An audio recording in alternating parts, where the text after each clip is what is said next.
ఓం శ్రీ పరమాత్మనే నమః. అథ చతుర్థోऽధ్యాయः. జ్ఞానకర్మసన్న్యాసయోగः. శ్రీభగవాన్ ఉవాచ ఇమం వివస్వతో యోగం ప్రోక్తవానహమవ్యయం వివస్వాన్ మనవే ప్రాహ మమ రిక్ష్వాకవే బ్రవీత్.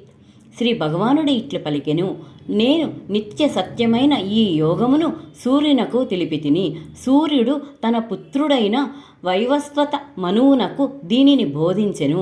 ఆ మనువు తన కుమారుడైన ఇక్ష్వాకునకు ఉపదేశించెను.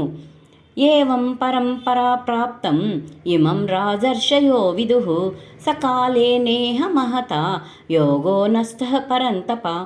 ఓ పరంతప, అర్జున, ఈ విధముగా పరంపరాప్రాప్తమైన ఈ యోగమును రాజర్షులు ఎరింగిరి. కాని అనంతరము ఈ యోగము కాలక్రమమున భూలోకమునందు లుప్తప్రాయమయ్యెను.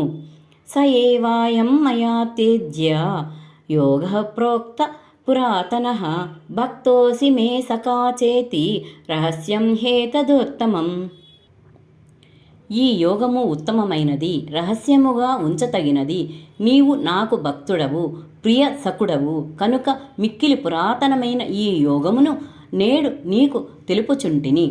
అర్జున ఉవాచ అపరం భవతో జన్మ పరం జన్మ వివస్వతః కథమేతద్విజానీయం త్వమాదౌ ప్రోక్తవానితి.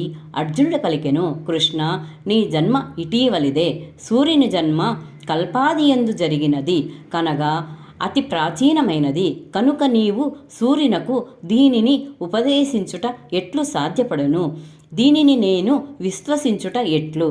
శ్రీ భగవాన్ ఉవాచ బహూని మే వ్యతీతాని జన్మాని తవ చార్జున తాన్యహం వేద సర్వాణి నత్వం వేత్త పరంతప. శ్రీ భగవానుడు పలికెను, ఓ పరంతప, అర్జున, నాకును నీకును పెక్కు జన్మలు గతించినవి, కాని వాటిని అన్నింటినీ నేను ఎరుంగుదును, నీవెరుగవు.